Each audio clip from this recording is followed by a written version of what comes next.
muliakan.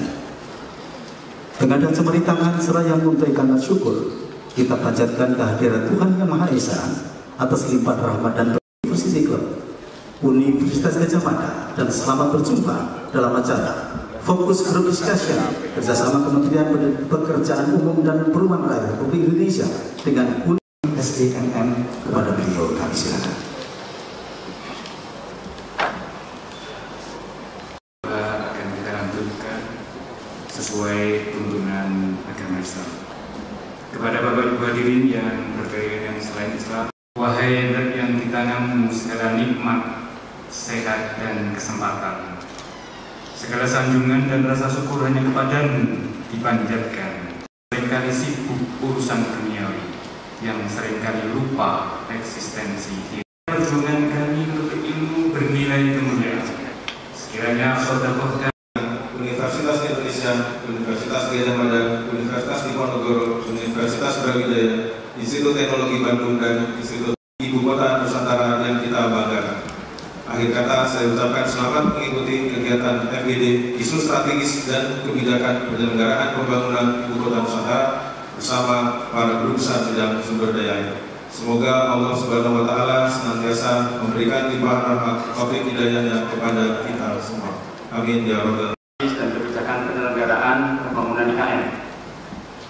Penyelenggaraan kegiatan FGD ini tentunya kita maksudkan untuk menjaring masukan-masukan terhadap isu-isu strategis dalam kebijakan penyelenggaraan ibu kota Nusantara, khususnya terkait dengan sumber daya air, di mana isu pengelolaan sumber daya air ini merupakan hal yang fundamental untuk direncanakan dan dikaji dengan baik untuk menjamin ketersediaan air dari penduduk IKN, meminimalisir kejadian dan dampak daya rusak air di kawasan IKN, serta kelanjutan pengelolaan sumber daya air di kawasan IKN. Tentunya pemikiran-pemikiran, rencana-rencana aksi dan juga inovasi-inovasi untuk menjawab isu-isu tersebut diharapkan dapat diputuskan dan muncul dalam acara FGD pada siang hari ini untuk kebaikan IKN di masa yang akan datang. Terakhir, tidak lupa kami ucapkan apresiasi yang tinggi-tingginya khususnya kepada Fakultas Teknik dan juga staf Kementerian PUPR atas kerja kerasnya sehingga pada siang hari ini bisa terselenggara FGD untuk menjawab beberapa isu-isu terkait penyelenggaraan ibu kota negara. Semoga FGD banyak sekali untuk besar dari seluruh Indonesia untuk kemajuan bangsa Indonesia. Bapak Menteri Pekerjaan Umum dan Perumahan Rakyat Republik Indonesia, beliau Bapak Muhammad Basuki Hadi Mulyono. Kami silakan. Om Swastiastu, Salam, selamat sore. Yang kami muliakan dan dihormati Bapak Guru Besar Universitas Indonesia yang hadir pada sore hari ini, Bapak Wakil Rektor Universitas Gadjah Mada sebagai server baik pada sore hari ini, dan seluruh Sivitas Akademika Universitas Gadjah Mada, rekan-rekan saya dari Kementerian Pekerjaan Umum dan Perumahan Rakyat, serta hadirin yang hadir pada pertemuan hari ini. Pertama-tama saya mohon maaf terlambat karena memang dari Labuan Bajo kami berempat, Menteri Luar Negeri, Menteri Sesnek, dan Menteri BUMN saya tugaskan oleh Bapak Presiden untuk melihat Labuan Bajo dalam rangka persiapan ASEAN Summit untuk bulan Mei nanti. Alhamdulillah kami bisa hadir pada sore hari ini. Tadi dosanya saya kepada Bapak Presiden. Saya atas nama pemerintah mengaturkan banyak terima kasih dan penghargaan saya setinggi-tingginya kepada Bapak Guru Besar yang ronto-ronto hadir di Universitas Gadjah Mada ini untuk memberikan masukan pada kami di bidang pengelolaan sumber daya air di kawasan Ibu Kota Negara Nusantara kita. Sekali lagi saya ucapkan terima kasih yang setinggi-tingginya kepada Bapak Guru Besar sekalian. Selanjutnya, izinkan saya juga mengiringi Bapak Ibu sekalian memanjatkan puji syukur kehadirat Allah Subhanahu wa Ta'ala Tuhan Yang Maha Esa yang tentunya mencurahkan karunia-Nya pada kita. Sekali lagi kita berdoa, mohon kehadiran beliau, semoga kumpul-kumpul kita dalam majelis yang sangat terhormat ini, di tempat yang baik, dengan niat yang baik ini, mendapatkan barokah fitni wa dunia wal akhirah untuk kita semua, dalam rangka tadi salah satunya pengabdian masyarakat kita semua. Bapak sekalian yang kami muliakan, ini di FGD dari Bali kemarin pada saat G20, beberapa profesor juga kami undang dalam pertemuan health expert level health panel untuk Sekretaris Jenderal PBB dalam rangka diskusi tentang flood management dan water resources dalam upaya dengan disaster. Kemudian ada Bapak Kepala Otorita menyampaikan juga tentang IKN, namun demikian dianggap masih terlalu general, sehingga ada ide mengumpulkan kita lebih detail, sedikit lebih dalam, membahas tentang pengelolaan sumber daya air di IKN ini.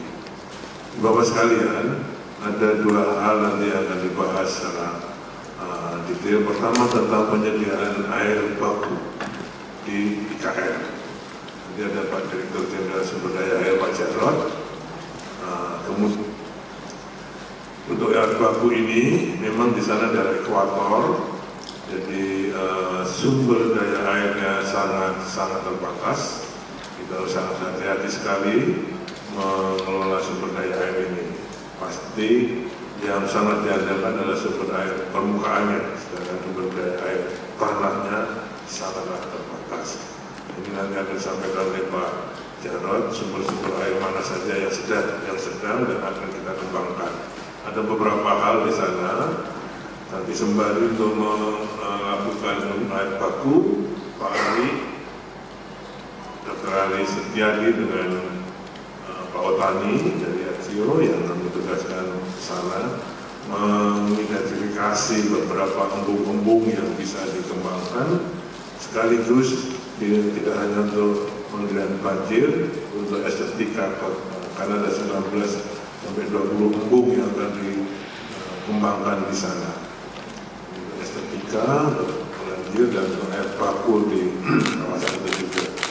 Nah, ini nanti juga jadi ada dua hal, ada penyediaan air baku, pengelolaannya, sumber dan pengelolaannya harus secara efektif, kemudian drainase dan flood managementnya nanti juga disampaikan oleh Pak Ari dan Pak Pani.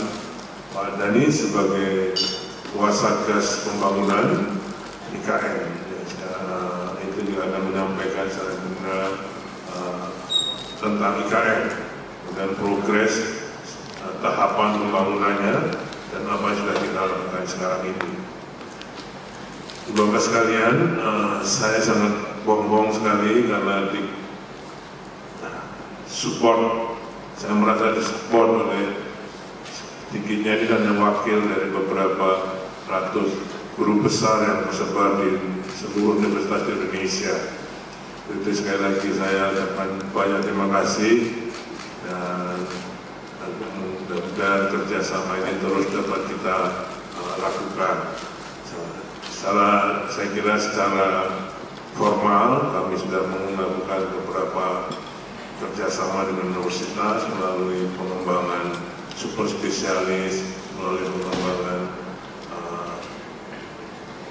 organisasi profesi. Kami punya organisasi profesi hati, kemudian bendungan besar, irigasi, jalan, habitat, dan setiap mengadakan kegiatan di daerah saya melarang diadakan di hutan.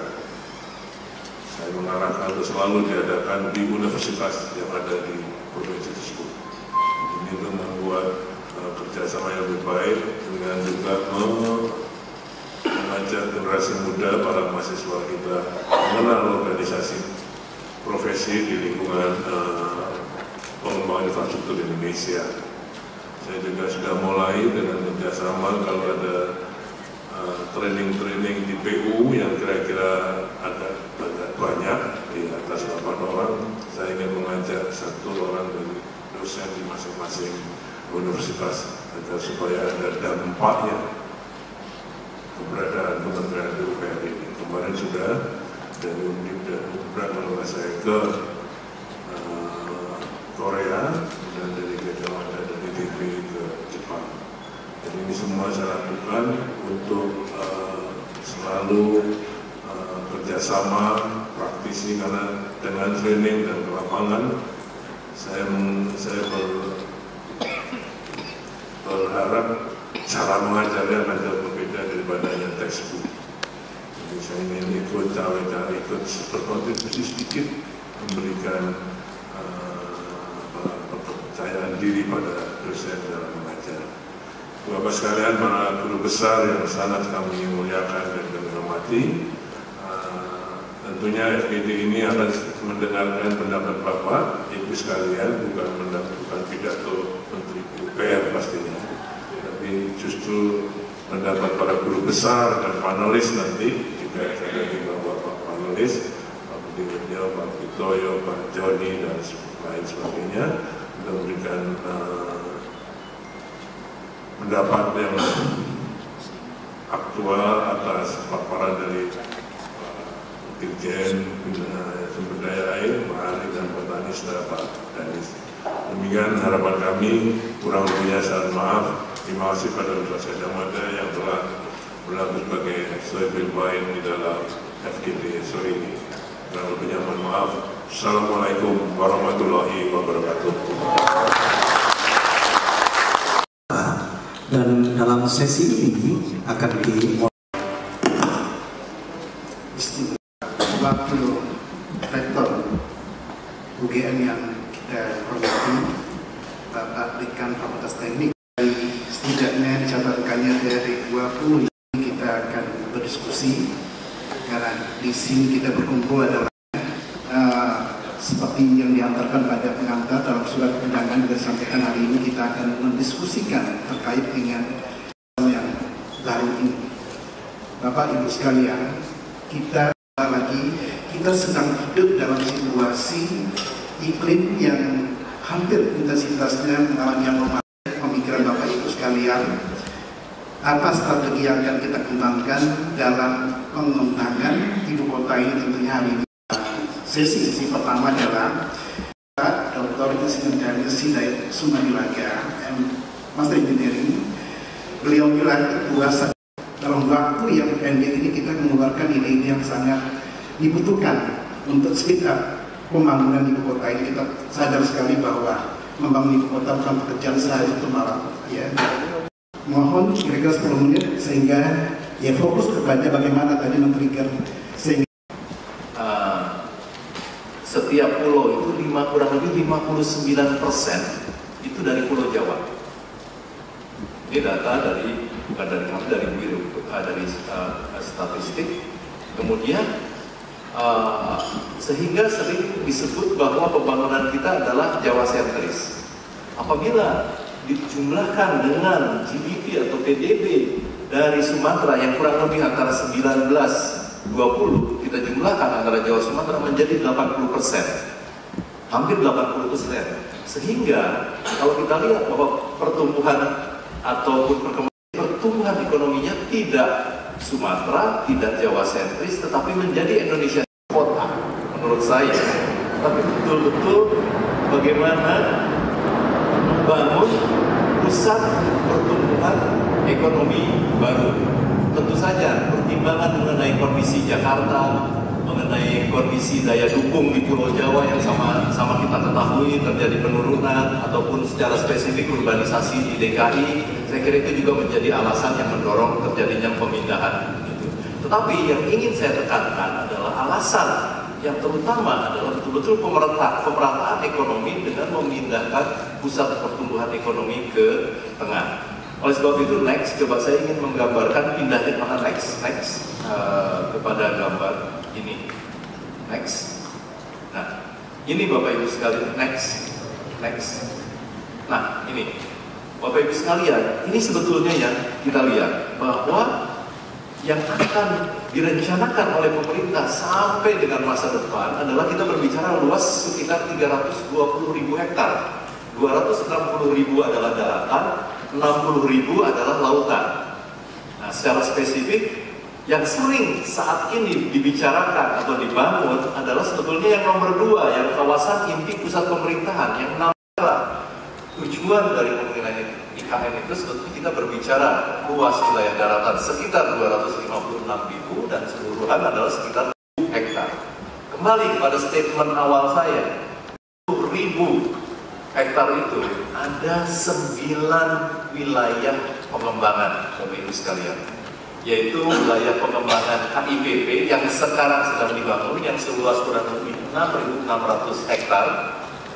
Kantoran, kemudian juga perumahan, pemukiman, untuk ASN, TNI Polri, itu yang kurang lebih seluas hampir 7.000 hektar itu diharapkan bisa menjadi pusat energi, pusat industri dari energi di bidang pertanian, di bidang energi rendah karbon, di bidang perikanan, dan juga di bidang pariwisata, farmasi, obat-obat masa depan, pertanian masa depan, dan sebagainya. Secara detail itu dijabarkan secara detail di Perpres 63, didukung oleh 2 Pak. Untuk industri tersebut perlu dikembangkan adalah sumber daya manusia dan juga pusat riset dan inovasi untuk mendukung industri tersebut.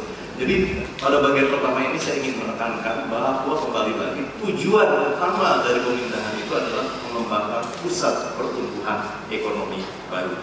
Baik, kembali barangkali slide-nya ke desain untuk saya akan masuk ke bagian kedua, yaitu mengenai IKN tersebut, yaitu gambar pohon tadi yang slide bahwa sebetulnya ada 3 visi. Ini 3 visi bagaimana ibu kota negara dan pengembangannya akan dibangun. Bagaimana ibu kota itu menjadi kata kunci yang pertama adalah sustainability. Sustainability in terms of environment, sosial, ekonomi, juga hal-hal yang berhubungan dengan terutama berkaitan dengan lingkungan, selaras dengan alam dan sebagainya. Kedua, yaitu yang berkaitan dengan simbol identitas bangsa. Ini dicerminkan di dalam desain bentuk negara. Misalnya ibu kota itu ada sumber kebangsaan yang menghubungkan, terhubung aktif dan mudah diakses. Apa sih KPI dari terhubung mudah aktif dan mudah diakses? Misalnya bahwa sudah pasti 80% desainnya demikian compact sehingga dijamin bahwa 10 menit itu harus sudah sampai ke fasilitas penting. Kemudian juga kaitannya juga dengan yang penting 65 adalah dalam konteks greennya, 10%-nya dalam konteks pertanian, 75%. Itu sudah tadi forest city tadi di situ. Ini KPI yang lain barangkali. Kalau dari sisi KPU-an, tugas dari tahap awal ini adalah menyiapkan basic infrastruktur. Makanya nanti kita berbicara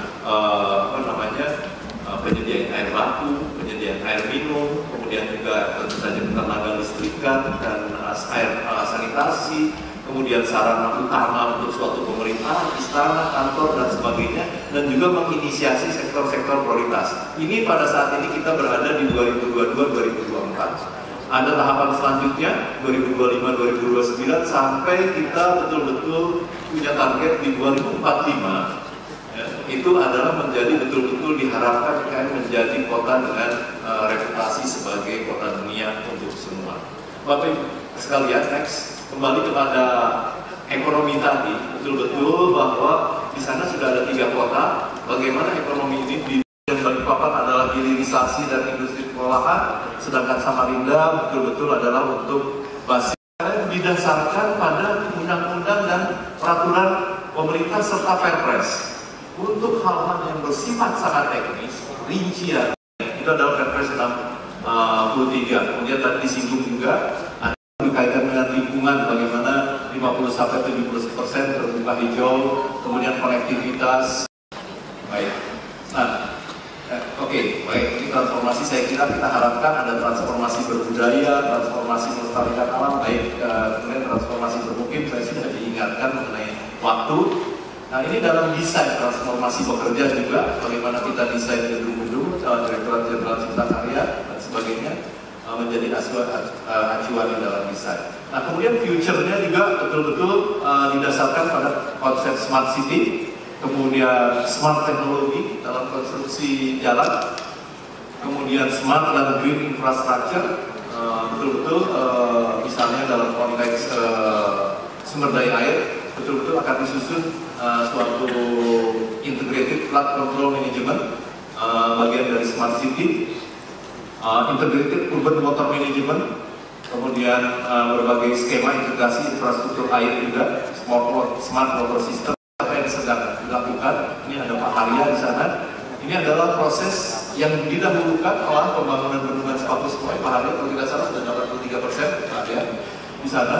Ini jadi kita harapkan bahwa ini menjadi sumber air baku dan juga indeks sungai Sepaku ini sekitar 82-83% untuk menjamin kebutuhan sekitar 2.000 dan 3.000 liter per detik ya totalnya. Kemudian juga Bapak Ibu akan mendukung Forest itu membangun nursery seluas 120 hektar untuk tahap awal, 30 hektar menyiapkan air baku untuk persemaiannya. Kemudian ini penanganan banjir juga yang cukup besar adalah kita sudah mulai membangun jalan tol dengan progres, ada yang baru 1%, ada yang 2% baru mobilisasi, ada yang sudah 6%.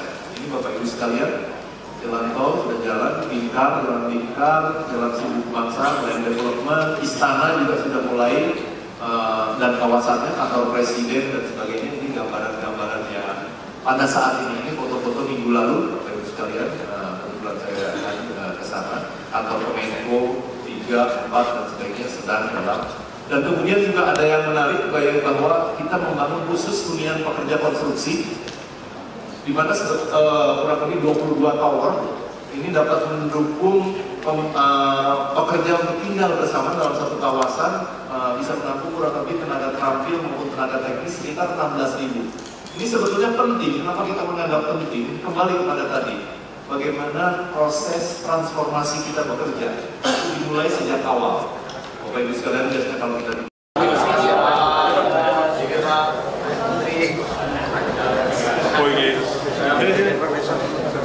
mana Pak Warek, mana Warek? Pak Warek. Kita timur ini.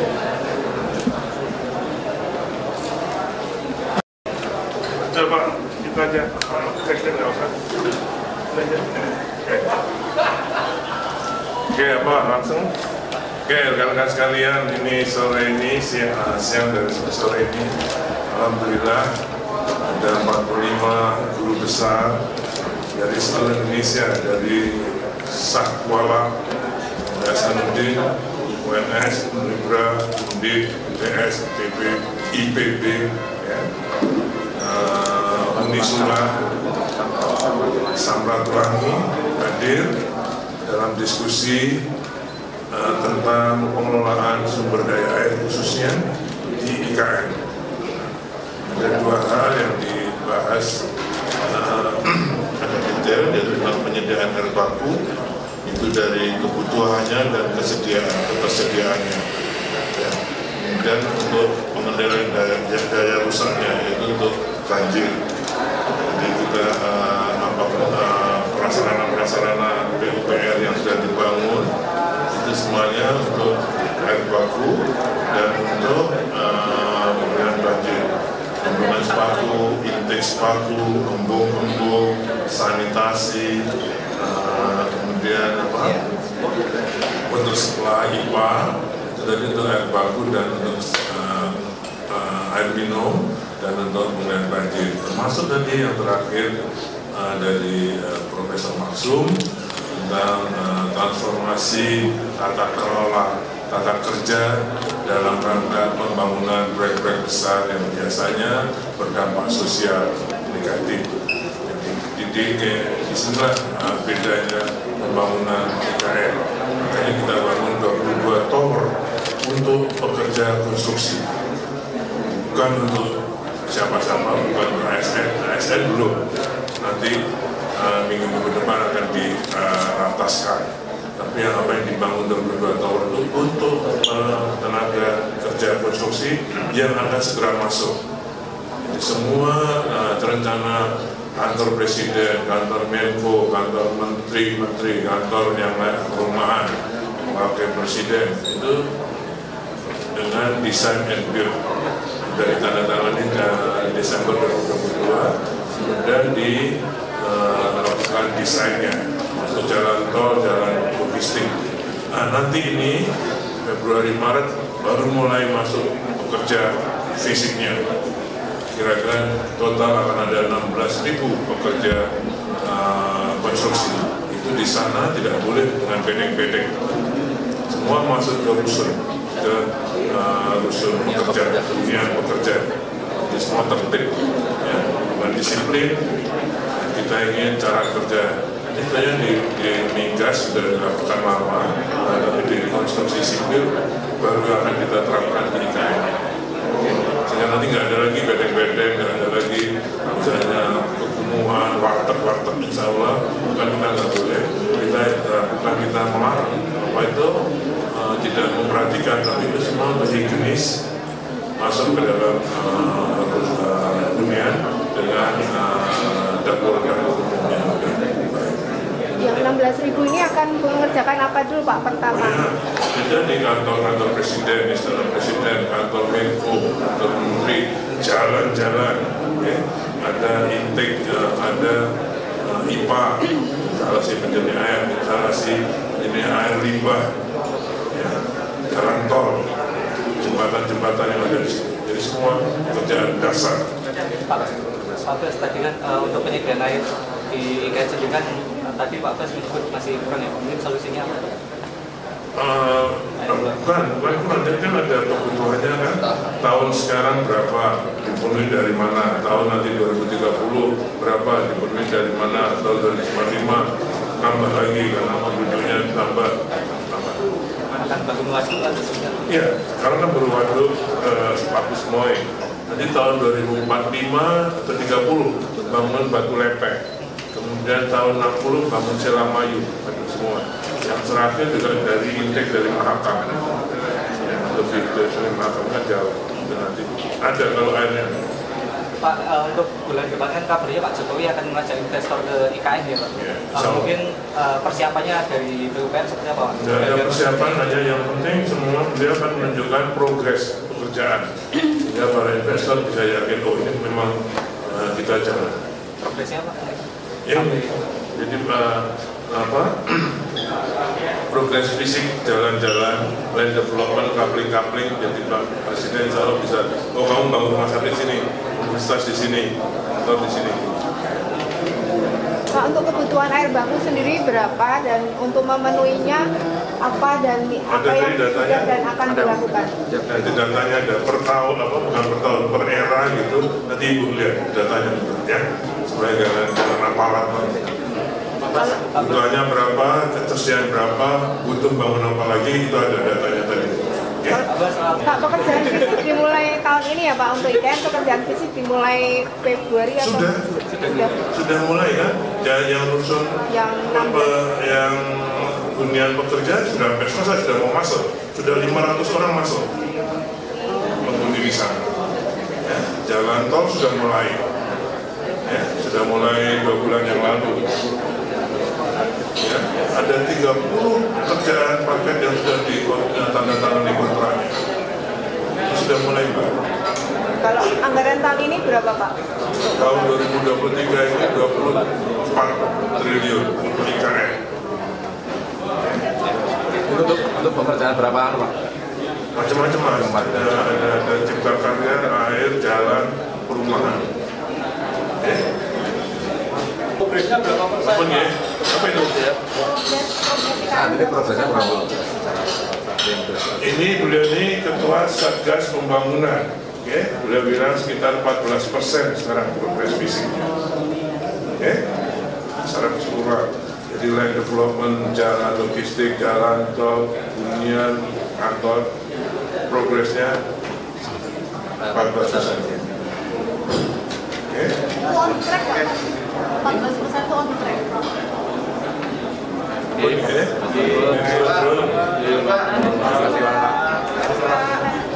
Jadi yang apa yang namanya off the record.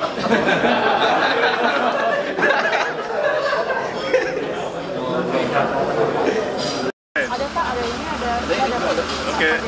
Oh, udah Pak Sekjen di situ. Assalamualaikum Pak, Bapak di mana? Ini ikut mana aja? Sini, saya balik juga. Udah. Iya, boleh Pak, silakan.